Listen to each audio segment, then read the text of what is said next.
Good morning, வணக்கம் and welcome to doctor நாங்கள் எப்படி இருக்கணும் நிகழ்ச்சி. ஸ்டொமக் அண்ட் இன்டெஸ்டைன்ஸில் வரக்கூடிய ப்ராப்ளம்ஸ் பற்றி தான் இந்த வாரம் முழுக்க பார்த்துட்டு இருக்கோம். தொடர்ந்து பேசலாம். வணக்கம் டாக்டர். வணக்கம். ஸோ இன்னைக்கு கேல் ஸ்டோன்ஸ் அப்படிங்கிறது பித்தப்பை கற்கள் பற்றி பார்க்க போகிறோம் இல்லையா? ஸோ அதை பற்றி சொல்லுங்கள். ஃபர்ஸ்ட் கேல் ஸ்டோனை எப்படி அது வருது? சரி, நீங்கள் பார்த்தீங்கன்னா கால் ஸ்டோன் பித்தப்பைக்குள்ளே வரும் கற்கள் கால் ஸ்டோன் சொல்லுவாங்க. அது கற்கள் நார்மலாக இருக்கக்கூடாது. நார்மலாக பித்தம் இருக்கும். அந்த பித்தத்தை கான்சன்ட்ரேட் பண்ணி அந்த கால் பிளாடர் ஃபேட் ஃபுட்டுக்கு அதை எம்டி பண்ண கான்சன்ட்ரேட்டட் பைல் சிறுகுடலுக்குள்ளே வந்ததுனால அந்த emulsification of fat and digestion of fat இருக்குது. இதுதான் ரோல் ஆஃப் த பித்தப்பை. இப்போ ஏன் அது கற்கள் வருதுனாக்க 3-4 காரணங்களுக்கு. ஓகே.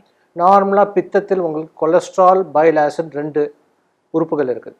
அது ஒரு பர்டிகுலர் ரேஷியோ 13:1 இருக்குது. அது கொலஸ்ட்ரால் ரேஷியோ அதிகமாச்சுன்னா அது கிறிஸ்டலைஸ் ஆகி கொலஸ்ட்ரால் ஸ்டோன்ஸ் வரும். அது எப்போ வரும்னா அதிகமாக கொலஸ்ட்ரால் அதிகமாச்சுன்னா பிளட்டில் அது வரலாம். மற்ற காரணங்கள் பார்த்தீங்கன்னா இன்ஃபெக்ஷன், டைஃபாய்டு இன்ஃபெக்ஷனே, அந்த டைஃபாய்டு பாக்டீரியா சுற்றி கற்கள் ஏற்படலாம். அதுக்கப்புறம் செடென்ட்ரி லைஃப், அதாவது உங்களுக்கு ஐசியூவில் இருக்க பேஷண்ட் ஃபார் எக்ஸாம்பிள் ஒரு 45 நாள் இருந்தாங்கனாக்க அவங்களுக்கு ஆகாரமே கொடுக்காத இன்ட்ரா ஹைப்பர் எலிமெண்டேஷன் சொல்லுவோம். ஸோ அந்த மாதிரி இருக்கும்போது கால் பிளாடர் ஃபங்க்ஷனே பண்ணாதிருந்தால் அதுக்குள்ளே கற்கள் வரலாம். ஸோ இந்த மாதிரி பல விதமான காரணங்களுக்கு. பட் கற்கள் வந்தால் பல பிரச்சனைகள் விடுவாங்க. இது எப்படி டாக்டர்? சின்ன சின்ன கிறிஸ்டல்ஸாக தான் வருமா இல்லை பெரிய டியூமராக கூட ஃபார்ம் ஆகுமா? நீங்கள் பார்த்தீங்கன்னா இனிஷியல் கிறிஸ்டல்ஸ் தான் இருக்குது. கொலஸ்ட்ரால்ங்கிறது கிறிஸ்டல். ஓகே. ஸோ பித்தப்பை எடுத்துக்கிட்டீங்கன்னா கற்கர்னால பல விதமான ப்ராப்ளம் வரும். முதல் problem pain, acute pain right சைடில் அப்பர் அப்டமில் வரும். ஓகே. அதே பெயின் ரைட் ஷோல்டருக்கு பரவும். வாந்தி வரலாம், ஜாண்டிஸ் வரலாம், ஃபீவர் வரலாம். இந்த பித்தப்பையை வீக்கம் கண்டுடலாம்.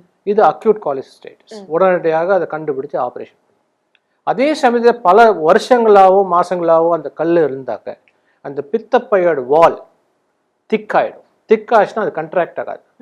ஸோ ஃபேட் இன்ஜெக்ஷன் பண்ணாக்க அதை நம்ம கொழுப்பு சத்துக்கள் சாப்பிட்டாக்க அந்த பித்தப்பை கண்ட்ராக்ட் ஆகாதே இருக்கும். அந்த மாதிரி இருக்கும்போது பெயின் ஏற்படும், நிறைய ஏப்பம் பெல்ச்சிங் ஏற்படும், டிஸ்டென்ஷன் டிஸ்கம்ஃபர்ட் ஏற்படும். அது டிஸ்பெப்டிக் சிண்ட்ரோம் சொல்லுவோம். ஓகே. மற்றொரு ப்ராப்ளம் பார்த்தீங்கன்னா அந்த கல்லே பித்தப்பை எக்ஸிட் சிஸ்டிக் டக்கிட்ட ஹார்ட்மென்ஸ் போச்சுன்னு ஒரு இடம், அங்கே இம்பேக்ட் ஆகி பெரிய ஸ்டோன் ஆகிட்டுனாக்க பித்தப்பை அடப்பட்டு போய் வீக்கம் கண்டுடும். அப்போ வீக்கம் கண்டால் அது மியூக்கோசிலோ அது இன்ஃபெக்ட் ஆயிடுச்சுன்னா பயோசிலோ ஆகி எமர்ஜென்சி ஆப்ரேஷன் பண்ணும். அதே கல் பித்த வர குழாக்குள்ளே பாஞ்சிருச்சுனாக்க ஜாண்டிஸ் ஏற்படும். ஜாண்டிஸ்னாக்க ஃபீவர் இருக்கும், அடிக்கடி வலி வரும், ஜாண்டிஸ் வரும். பித்தப்பையில அதிகமானாதான் இட் வில் ஸ்ப்ரெட் டு அந்த பித்த கொஞ்சம் கொஞ்சமா கீழேந்து மேலே வரும்.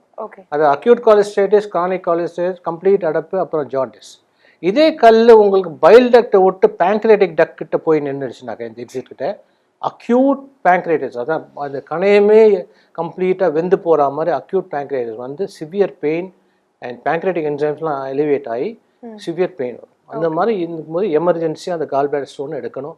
அதே சமயம் பைல் டக்ட் ஸ்டோனும் எடுக்கணும். ஓகே. ஸோ இது எதனால வருது டாக்டர்? என்னென்ன காசஸ் இதுக்கு? அது ஏற்கனவே நான் சொல்லிட்டேன். கொலஸ்ட்ரால் அதிகமான வரலாம், இன்ஃபெக்ஷன் வந்தால் வரலாம், அல்ல ஸ்டாட்டிக் கால் பிளாடர் வரலாம். இதெல்லாம் யூஷுவல் காசஸ். ஓகே. ஸோ இது எப்படி டாக்டர் ஃபர்ஸ்ட் நம்ம டயக்னோஸ் பண்ணுவோம் இந்த ஸ்டோன்ஸ் இருக்குன்னு? நீங்கள் பார்த்தீங்கன்னா கிளினிக்கல் டயக்னோசிஸ் ரைட் சைடு அப்படின்னா சிவியர் பெயின் இருக்கும். கிளினிஷியன் பார்க்கும்போதே சொல்லிடுவாங்க. அந்த பித்தப்பையை வீக்கம் கண்டு உருட்டையாக தென்படும். அதே வலி உங்கள் ஷோல்டரில் இருக்கும். அந்த ஹைட் ஆஃப் இன்ஸ்டைன் மூச்சு நன்னா இருக்கும்போது சிவியர் பெயின் வரும். அது மர்ஃபீஸ் சைன் பேர். இந்த மாதிரி இருக்கும்போது கன்ஃபார்ம் பண்ணிக்கிறது நீங்கள் பார்த்தீங்கன்னாக்க பிளட் டெஸ்ட், ஸ்கேன், எக்ஸ்ரே முக்கியம். பிளட் டெஸ்ட்டில் லிவர் என்சைம்ஸ்லாம் எலிவேட்டாக இருக்கலாம். ஸ்கேனில் அதே மாதிரி இன்ஃபெக்ஷன் இருக்கும்போது டபிள்யூபிசி கவுண்ட்டும் சி ரியாக்டிவ் ப்ரோட்டீன் அதிகமாக இருக்கும். அல்ட்ராசவுண்ட் ஸ்கேனில் ரொம்ப அழகாக தெரியும். அந்த ஸ்டோன் இருக்கிற இடமும் பிரைட் ஒயிட்டாக தெரியும். ஸ்டோனு கீழே ஸ்கேன் பரவாதனால அங்கே பெரிய ஷேடோ தெரியும், போஸ்ட் எக்கோ ஷேடோன்னு சொல்லுவாங்க. அதே சமயம் பித்தப்பை சுற்றிற உங்களுக்கு அக்யூட்டாக பெயின் இருந்ததுனாக்க இடிமா ஃப்ளூயிட், நீர் கட்டியிருக்கும், இடிமா ஃப்ளூயிட், அதுவும் நல்லா அழகாக தெரியும் அல்ட்ராசவுண்டில். இது பார்த்து கன்ஃபார்ம் பண்ணிடலாம் ஈஸியாக. கன்ஃபார்ம் பண்ணிவிட்டு உடனடியாக ஆப்ரேஷன் பண்ணுறது தான் நல்லது. அது லேப்ரோஸ்கோப்னா அந்த பித்தப்பையை கம்ப்ளீட்டாக அகற்ற முறையை கையாளலாம். லேப்ரோஸ்கோப்பில் 2 விதம் இருக்குது. அதாவது இப்போ சிங்கிள் போர்ட் டெக்னிக்கில் பண்ணுறோம். அதாவது ஒரே ஓட்ட வழியாக என்டையர் பித்தப்பையை எடுத்து முடிச்சிடுவோம். அது கொஞ்ச நாள் முன்னாடி 5 years பேக் மல்டிபிள் போர்ட்ஸ் போட்டு பண்ணோம். அது 2மே சக்ஸஸ்ஃபுல் தான். பட் சிங்கிள் போர்ட்டில் உங்களுக்கு காஸ்மெட்டிக் நல்லாயிருக்கும். அது அம்பிளிகஸ் வழியாக போகிறதுனால அது ஸ்காரே தெரியுது. ஓகே. இது எந்த வயசுல டாக்டர் வரும்? ஏதாவது ஏஜ் ரெஸ்ட்ரிக்ஷன் ஏதாவது இருக்கா? இல்லைங்க, சின்ன குழந்தையிலேருந்து பெரியவங்களுக்கு வரலாம். சின்ன குழந்தைகளுக்கு சம்டைம்ஸ் ஹீமோலைட்டிக் ஜாண்டிஸ்ன்னு இருக்குது. அதாவது அந்த ஸ்ப்ளீன் சம்டைம்ஸ் பெருசாக இருந்தாக்க பல காரணங்களுக்கு அந்த ஆர்பிசி கம்ப்ளீட்டாக உடஞ்சி போய் ஸ்ப்ளீனில் அப்சர்வ் ஆகி அந்த பிக்மெண்ட்ஸ்லாம் எக்ஸஸ் ஆகி பிக்மெண்ட் ஸ்டோன் சொல்லுவாங்க, அது கால்பிளேடில் வரும். அந்த மாதிரி வரும்போதும் காலிசிஸ்டைட்டிஸ் வரலாம். அதே முதியோருக்கு கொலஸ்ட்ரால் ஸ்டோன் வரலாம், இல்லை பிக்மெண்ட் ஸ்டோனும் வரலாம். இன்ஃபெக்ஷன் தானே. லிவர் டிசீஸில் அகைன் பிக்மெண்ட் ஸ்டோன் வரலாம். அந்த மாதிரி இருக்கும்போது யாருக்கு வேணாலும் வரலாம். ஓகே, இது வந்து நம்ம மெடிசின்ஸ்லேயே அதை டைல்யூட் பண்ண முடியாதா? அந்த காலத்தில் யூரிசோடியாக்சிகோலிக் ஆசிட் பல விதமான மருந்து கண்டுபிடிச்சாங்க. பட் இந்த காலம் மட்டும் ஒரு ஸ்டோனை கறந்ததாக சரித்திரம் இல்லை. அதனால வர விளைவுகள் தான் இருக்குது, டயரியா இருக்குது பேஷண்ட்டுக்கு, அண்ட் ஒன்றும் பெனிஃபிஷியல் எஃபெக்ட் நாங்கள் கண்டுபிடிக்கல. So it's a waste to do a medical treatment. ஏன்னா கிட்னிக்கு உங்களுக்கு ஸ்டோனை கரைச்சாக்கலோ உடைச்சாலோ அந்த யூரினில் வந்துடும். அந்த பித்தப்பையில் இருக்க ஸ்டோனை கரைச்சாலோ உடைச்சாலோ பைல் டக்ட் தான் வரும். அது ஒன்றும் ப்ராப்ளம்ஸ் ஏற்படும். அதனால் எடுத்துட்டு தான் நல்லது. ஓகே, ஸோ இதுக்கான ட்ரீட்மெண்ட் மெத்தட்ஸ்லாம் என்ன? இது அந்த சர்ஜிக்கல் ப்ராசஸ் பற்றி சொல்லுங்கள். நீங்கள் பார்த்தீங்கன்னா லாப்ரோஸ்கோபி மெத்தட் தான் கோல்ட் ஸ்டாண்டர்ட் ஃபார் பித்தப்பை எடுக்கிறது. ஓகே, சிங்கிள் போட்டோ மல்டிபிள் போர்ட்ஸை போட்டு அந்த பித்தப்பையில் வர ரத்த குழா சிஸ்டிக் ஆர்டரிங்கிறது கம்ப்ளீட்டாக லிகேட் பண்ணிவிட்டு அந்த சிஸ்டிக் டக்ட் பித்தம் வரும் குழாயை லிகேட் பண்ணிட்டு கம்ப்ளீட்டாக பையை எடுத்துடும் லிவர்லேருந்து, எடுத்துகிட்டு அதை எக்ஸ்ட்ராக்ட் பண்ணிவிடும். இது ரொம்ப நல்ல ஆப்ரேஷன். 1/2 மணி நேரத்துலேருந்து 1 மணி நேரத்தில் எழுதுலேயே முடிச்சிடலாம். பேஷண்ட்டுக்கு ஒரு டிஸ்கம்ஃபர்ட்டும் இருக்காது. வித்தின் 24 hours வீட்டுக்கு போயிடுறாங்க. And they take a fat-free diet for 1 week, then after that normal diet. Routine life involved. They can do activity. In fact, exam 12th standard போகிற பொண்ணுக்கு முதல் நைட் 11 o'clock acute பெயினோட பண்ணிவிட்டு அடுத்து நான் 9 o'clock போய் exam எழுதிட்டு வந்துருக்கேன். ஸோ அந்த மாதிரி ரிசல்ட்ஸ் கிடைக்கும் உங்களுக்கு. Okay doctor, so post treatment எப்படி இது ரெக்கர் ஆகிறதுக்கு சான்சஸ் இருக்கா? திரும்பவும் ஸ்டோன்ஸ் ஃபார்ம் ஆகிறதுக்கு சான்சஸ் இருக்கா? நீங்கள் பித்தப்பை எடுத்த உடனே பித்தப்பையில் கற்களே உருவாகாது, ஏன்னா பித்தப்பை இல்லைங்க. ஓகே, ஸோ அதுதான் முக்கியம். பட் பித்த வர குழாயில் வந்ததுன்னா அது ரீட்டைன் ஸ்டோன் சொல்லலாம். அது ஒரு கையில் தப்பிச்சு போய் அதுக்குள்ளே போகிறனாலும் ரீட்டைன் ஸ்டோன், அல்லது புதுசாக ஒரு கல் 2 வருஷம் கழிச்சு வந்தாலும் செகண்டரி ஸ்டோன் சொல்லுவோம். அது இருந்தாக்க பைல் டக்ட் கிளியரன்ஸ் எண்டோஸ்கோப் மூலமாகவே பண்ணிடலாம். கம்ப்ளீட்டாக அப்பர்ஜி எண்டோஸ்கோப் வழியாக அந்த பைல் டக்டோட ஓப்பனிங் ஆம்பிளாக கட் பண்ணிவிட்டு அதுக்குள்ளே ஒரு பேஸ்கெட்டை போட்டு கம்ப்ளீட்டாக பைல் டக்ட் ஸ்டோன் எடுத்துடலாம். அது வித்தின் 10 minutes முடிச்சிடலாம். ஓகே, ஸோ இதுக்கான சிம்டம்ஸ்லாம் ஏதாவது இருக்கா டாக்டர்? நீங்கள் பார்த்தீங்கன்னா ரைட் சைடில் பெயின் இருக்கும், ஷோல்டர் பெயின் இருக்கும். நீங்கள் தொட்டு பார்த்தீங்கன்னா right side pain and rigidity, அவங்க விட மாட்டாங்க உள்ள தொடுறதுக்கே, அவ்வளோ டைட்டாக வச்சுருப்பாங்க. அதே சமயத்தில் ஃபீவர் இருக்கும். அண்ட் பயோகெமிக்கல் டெஸ்ட் பண்ணால் மைல்டு ஜாண்டிஸ் இருக்கலாம், ஆல்கலைன் ஃபாஸ்பேட் இன்க்ரீஸ் ஆகிருக்கலாம். அதே சமயத்தில் C reactive protein WBC count increase ஆகிருக்கும். ஸ்கேனில் பார்த்தீங்கன்னாக்கா உங்களுக்கு சிஸ்டிக் ஸ்டோன் நல்லா தெரியும், அதோட போஸ்ட் எக்கோ ஷேடோ தெரியும், பெரிய காலஸ்டிக் ஃப்ளூயிடும் தெரியும். அதெல்லாம் இருந்ததுன்னா உறுதிப்படுத்திக்கிட்டு எடுத்துடலாம். சில கேஸில் கஷ்டப்படும். சில கேஸில் அக்யூட் காலிசிஸ்டைட்டஸா இல்லை அக்யூட் ஹெப்படைட்டிஸா லிவர் வீங்கி இருந்தாக்க ரொம்ப கஷ்டம். சம்டைம்ஸ் கேஸ் நிறைய இருந்தாக்க அல்ட்ராசவுண்டில் இதெல்லாம் கிளியராகவே தெரியாது. அந்த இதில் ஹெப்பாட்டிக் ஸ்கேன் எடுக்கணும். ஹெப்பாட்டிக் ஸ்கேன் எடுத்தாக்க ஹெப்பாட்டிக் லிவர் செல்ஸ்லேருந்து அந்த ஐசோட்டோ கம்ப்ளீட்டாக செக்ரேட் ஆகி பைல் டக்ட் வழியாக வரும். அது நார்மலாக கால் பிளாடர் நார்மலாக இருந்தால் கால் பிளாடருக்குள்ளேயும் போய் கால் பிளாடர் கவுண்டர் தெரியப்படுத்தும். சம்டைம்ஸ் அக்யூட் பெயின் இருந்து அக்யூட் காலிஸ்டைட் இருந்தால் அந்த கால் பிளாடருக்குள்ளே போக முடியாதுனாக்க அந்த கால் பிளாடர் தெரியாதுந்தா அக்யூட் காலிஸ்டைட் டயக்னோஸ் பண்ணலாம். ஓகே டாக்டர், இப்போ டயக்னோஸ் பண்ணதுக்கு அப்புறமா வந்து எந்த மாதிரியான ட்ரீட்மெண்ட் எடுக்கணும்? நீங்கள் பார்த்தீங்கன்னா டயக்னோஸ் பண்ணிட்டாக்க either through ultrasound or hepatic scan நீங்கள் இம்மீடியட்டாக காலிசிஸ்டெக்டமி பண்ண பித்தப்பை கற்கள் 2 சேர்த்து எடுக்கிறது தான் முறை. அது லேப்ரோஸ்கோப் மூலமாக பண்ணிடலாம். லேப்ரோஸ்கோப் மூலமாக பண்ணுறது உங்களுக்கு அட்வான்டேஜ் சொல்லிட்டேன். பெயின் இருக்காது, 24 மணி நேரத்தில் வீடு திரும்பிடலாம். She can go back to work, strenuous exercise, cycle ஓட்டலாம், மூட்டு தூக்கலாம், எல்லாம் செய்யலாம். அண்ட் பேக் டு ஆக்டிவிட்டி வரும். Only fat free diet for minimum 1 week சாப்பிடணும்.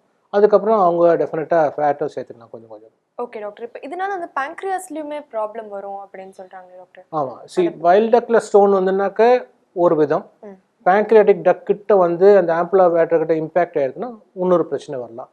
முதல்ல பைல் டக்டில் வர ஸ்டோன் பார்த்தீங்கன்னாக்கா ஃபீவர், பெயின், ஜாண்டிஸ் வரும்.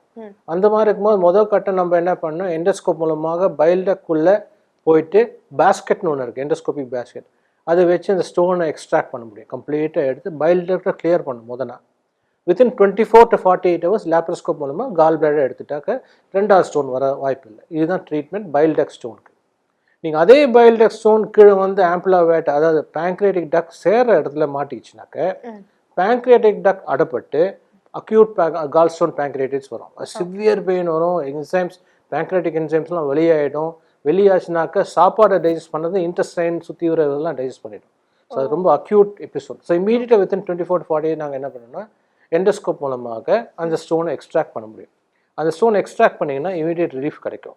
But within 1 week to 10 days கொஞ்சம் பேஷண்ட் என்ன ஆன உடனே you have to remove the gall bladder. அதுவே செகண்ட் எபிசோட் ஆஃப் ஸ்டோன் இந்த பேங்க்ரீஸ் வரும். So you wait for minimum 1 week to 10 days. என்சைம்ஸும் செட்டில் ஆகி பேஷண்ட் செட்டில் ஆனால் அப்புறம் காலிசிஸ் டெக்னிக் பண்ணுவேன். ஓகே ஓகே டாக்டர், இப்போ இந்த ஸ்டோன்ஸ் வந்து ஒரு சிவியாரிட்டிக்கு போயிடுச்சு அதுக்கப்புறமானா அதுக்கப்புறம் என்ன காம்ப்ளிகேஷன்ஸ் வரும்? For example untreated call stone, impacted stone எடுத்துக்கிட்டிங்கன்னா நீங்கள் என்ன ஆகுனா கால் பிளாட வீங்கிடும், முதல்ல அடப்பு ஏற்பட்டு அந்த வீங்க அந்த ரத்த ஓட்டம் குறையா இருக்கும். அந்த ரத்த ஓட்டம் குறையாச்சுன்னா அந்த கால் பிளாட வாலே அழுகி போய் அதில் ஒரு துவாரம், பர்ஃபரேஷன் சொல்லுவாங்க, அது வரும். பர்ஃபரேஷன் வந்தால் பைல் லீக் ஆகி பெரிட்டோனைட்டிஸ், அது வயிறு ஒன்றுக்குள்ளே பைல் லீக் ஆகிடுச்சுனாக்க அந்த சுத்தீர கவரிங் மெம்பரேன் கால் பெரிட்டோனியம், அது பெரிட்டோனைட்டிஸ் ஏற்பட்டு சிவியராக பெரிட்டோனைட்டிஸ் வந்து செப்டிசெமிக் ஷாக் வந்து இறக்க வாய்ப்பு இருக்குது. அது வரத்துக்கு முன்னாடி நம்ம என்ன டயக்னோஸ் பண்ணி இமீடியட்டாக கால் பிளாடர் கம்ப்ளீட்டாக எடுக்கணும். எடுத்துட்டு அந்த வெளியே வந்த பித்தம் இன்ஃபெக்டட் பைல் அது கம்ப்ளீட்டாக வாஷ் பண்ணிவிட்டு ட்ரெயின் பண்ணணும்.